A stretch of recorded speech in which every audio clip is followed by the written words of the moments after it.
Assalamualaikum warahmatullahi wabarakatuh. Alhamdulillahi rabbil alamin. Hamdan katsiran tayyiban mubarakan fih. Kama yuhibbu rabbuna wa yarda. Asyhadu an la ilaha illallah wahdahu la syarikalah. Wa asyhadu anna Muhammadan abduhu wa rasuluh. Sallallahu alaihi wasallam. Wa ala alihi wa ashabihi amma ba'd. Bapak Ibu semuanya, di sini kami akan menyampaikan sebuah mata kuliah yang ada di kampus karakter dengan judul Pendidikan Agama Islam dalam Keluarga. Tapi sebelumnya kami akan memperkenalkan diri.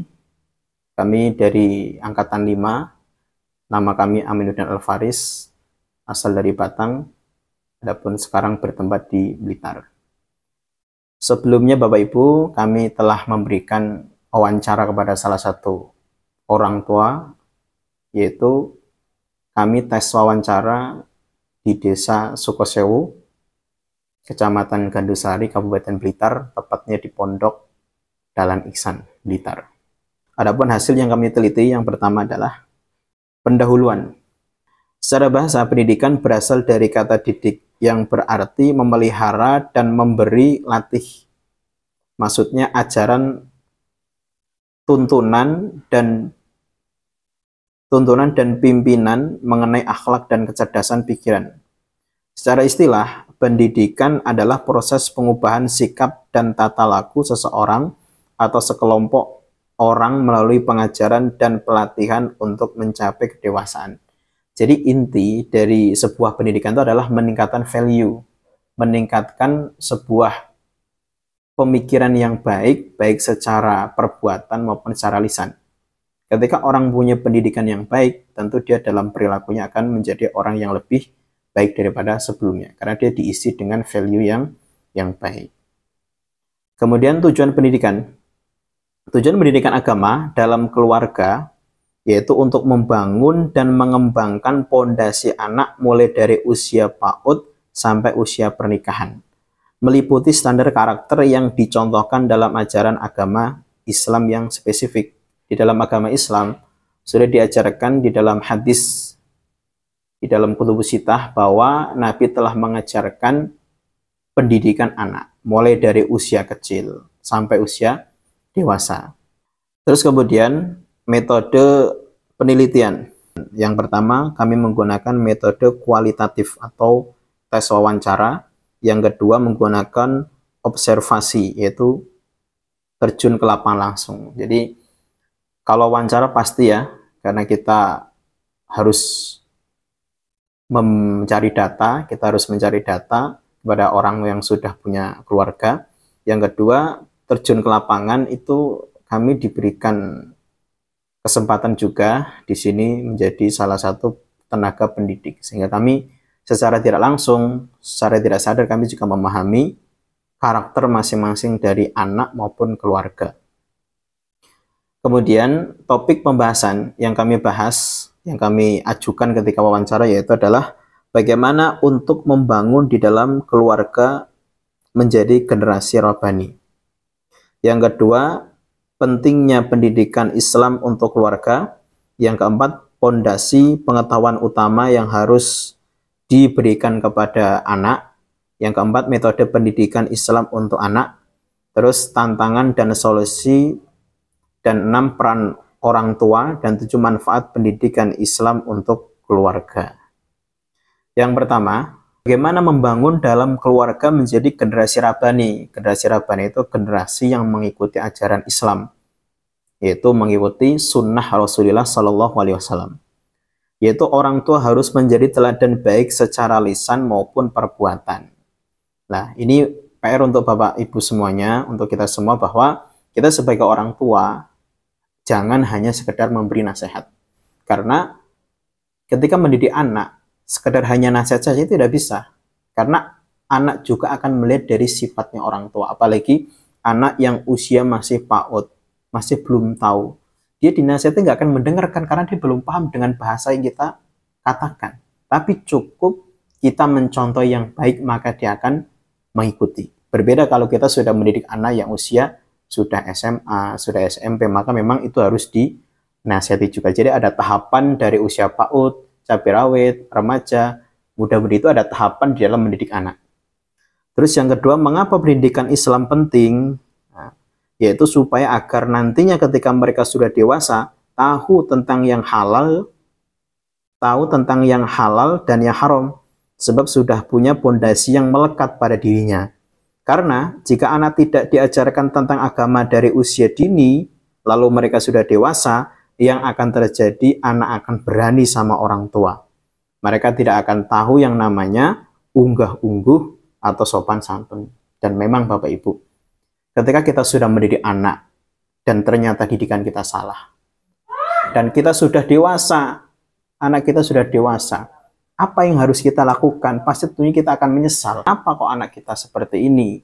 Padahal ternyata didikan orang tua ketika di masa kecilnya, dia lupa untuk mengajarkan yang namanya akhlakul karimah. Sehingga pokok dari pengajaran pendidikan itu adalah mengajarkan akhlak terlebih dahulu.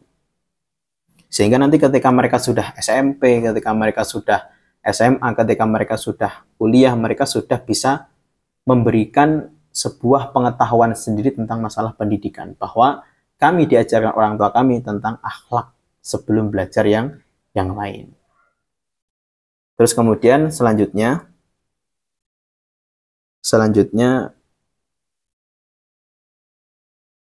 tantangan dan solusi. Tantangan dan solusi yang paling besar adalah HP dan lingkungan, handphone dan lingkungan. Di zaman sekarang, mau tidak mau kita sebagai orang tua ataupun siapa saja, itu tidak akan jauh dengan yang namanya HP. Sehingga HP ini bisa memberikan dampak positif dan negatif. Tinggal bagaimana cara kita mengerjakannya. Tinggal bagaimana cara kita menggunakannya. Yang soal adalah pergaulan lingkungan. Sudah banyak terjadi kasus di luar sebab salah pergaulan sehingga menyusahkan orang tuanya, membuat malu orang tuanya. Jadi ternyata selain HP, lingkungan itu membuat rusaknya pendidikan agama. Seperti contohnya di zaman sekarang banyak anak-anak yang pacaran dan sebagainya, chat-chatan sama lawan jenis, sampai telepon-teleponan, sampai terjadi perzinahan. Berarti kan itu menunjukkan jauh dari pantauan orang tua. Sehingga solusinya, pertama, orang tua harus paham betul dalam menggunakan handphone. Jangan sampai anak kecanduan handphone. Seperti contohnya, orang tua jangan membelikan handphone kepada anak ketika belum waktunya. Jika memang anak membutuhkan untuk kegiatan sekolah, maka cukup diberi waktu saja. Dilihat Bapak Ibu, umur anak saya ini kira-kira sudah waktunya atau belum ketika dibelikan HP. Ketika masih TK, masih SD, kira-kira sudah pantas belum ketika dibelikan HP? Karena ketika kita hanya memberikan sebuah kemanjaan saja kepada anak, yang terjadi anak itu sulit berkembang, hanya mengandalkan HP, main game dan sebagainya. Akhirnya yang terjadi sulit untuk beribadah. Yang kedua, orang tua jangan sampai bosan-bosan untuk mengontrol anaknya. Contohnya, menanyai habis dari mana, main sama siapa. Sebab jika anak membawa sesuatu yang negatif, salah pergaulan, maka untuk menghilangkan semua itu sangat sulit. Sebab menghilangkan itu tidak secepat ketika mendapatkan. Tetap benar Bapak Ibu, kadang ketika kita tidak bisa mengontrol anak main sama temennya, nggak tahu sama siapa, dan ternyata pulang-pulang itu bawa sesuatu yang negatif. Kira-kira untuk menghilangkan sesuatu itu gampang nggak? Sulit. Walaupun dia belajarnya cuma satu jam, tapi bagi orang tua untuk sulit untuk menghilangkan aura-aura seperti itu, seperti ucapan, perilaku, gerak-gerik, itu sangat sulit untuk orang tua menghilangkan hal seperti itu. Nah, sehingga bagi orang tua supaya mengontrol tentang pergaulan dan pemakaian HP kepada anaknya. Terus selanjutnya, manfaat mengajarkan pendidikan agama. Apa sih manfaat untuk mengajarkan anak tentang pendidikan agama? Kira-kira ada ruginya nggak sih? Pertama, ini manfaat untuk anak. Bisa menjadi anak yang solih-solihah sesuai Quran dan Sunnah. Bisa memiliki karakter yang baik. Ternyata benar, ketika kita menempatkan pendidikan agama Islam kepada anak di usia dini, itu akan memberikan sebuah kebaikan kepada orang tua dan juga anaknya. Anak bisa menjadi solih-solihah. menjadi kalem dan sebagainya. Terus dia juga mempunyai karakter yang baik sebab landasan dari agama. Yang kedua adalah untuk orang tua. Yang pertama adalah membanggakan orang tua. Yang kedua bisa menjadi jariyah orang tua ketika di akhirat, sebagaimana hadis yang dijelaskan dalam Sahih Muslim. Idza matal insan in qata'a anhu amaluhu illa min thalathin illa min shadaqatin jariyah au waladin sholih au yatu. Jadi dalam hadis Muslim dijelaskan bahwa tidak akan ada amal yang terputus kecuali 3. Salah satunya adalah anak yang sholih yang mendoakan kepada orang tuanya. Ini salah satu jariyah Bapak Ibu. Sehingga jangan sampai kita gagal untuk mendidik anak. Jadi mendidik anak itu bukan cuma sekedar menasihati, tapi juga mencontohi. Kemudian hasil penelitian, inti dari kesimpulan yang kami teliti Bapak Ibu, bahwa orang tua harus menekankan landasan kepada anak, yaitu pertama pondasi agama dan akhlak yang kuat. Adapun pondasi dunia itu akan mengikutinya,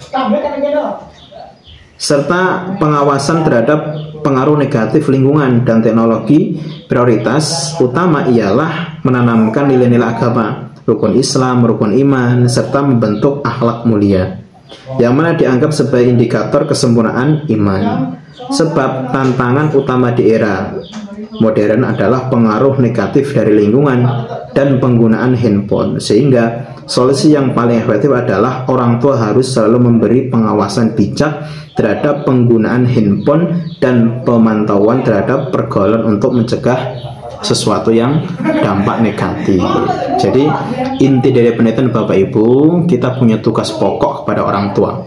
Selain kita memberikan nafkah kepada orang tua, kita membelikan ini, itu, ini, membelikan baju, membelikan sepatu, kita juga mengontrol kira-kira anak saya itu sudah bagus belum akhlaknya. Anak saya kalau ngomong itu sudah bagus atau belum. Anak saya itu suka berbohong enggak. Anak saya itu sholatnya bagaimana. Anak saya itu bagaimana. Dan itu bukan tugasnya hanya sekedar seorang guru saja, tapi tugas paling pokok adalah orang tua. Kewajiban orang tua adalah mendidik anak sehingga menjadi anak yang solihah. Jangan sampai kita mempunyai anak yang gagal karena kesalahan kita sendiri. Penutup Bapak Ibu, sebelum penutupan, ternyata ketika kami pahami betul Bapak Ibu, ternyata yang sudah kami teliti ketika kita samakan dalam hadis Rasulullah, ternyata benar bahwa pendidikan yang beliau terapkan di dalam membangun keluarga itu adalah yang sesuai dengan sunnah. Sebagaimana Nabi juga mengajarkan kepada Rasulullah tentang belajar akhlak. Sebagaimana hadis Bukhari dijelaskan, inna khiyarikum ahsanikum akhlaqo. Sesungguhnya pilihan yang paling baik kalian adalah akhlak yang baik. Ternyata dengan adanya kita mendidik akhlak itu akan mengikuti semuanya. Karena al-adabu qoblal ilmu. Adab dulu sebelum ilmu. Al-adabu fauqal ilmu. Adab itu di atasnya ilmu. Ketika orang itu tidak punya adab, maka ilmu itu tidak akan bermanfaat. La yanfa'uhu illa min adab. Orang kalau sudah punya adab, maka dia akan dihargai orang lain. Orang kalau belum punya adab, meskipun dia punya ilmu, dia tidak ada harganya.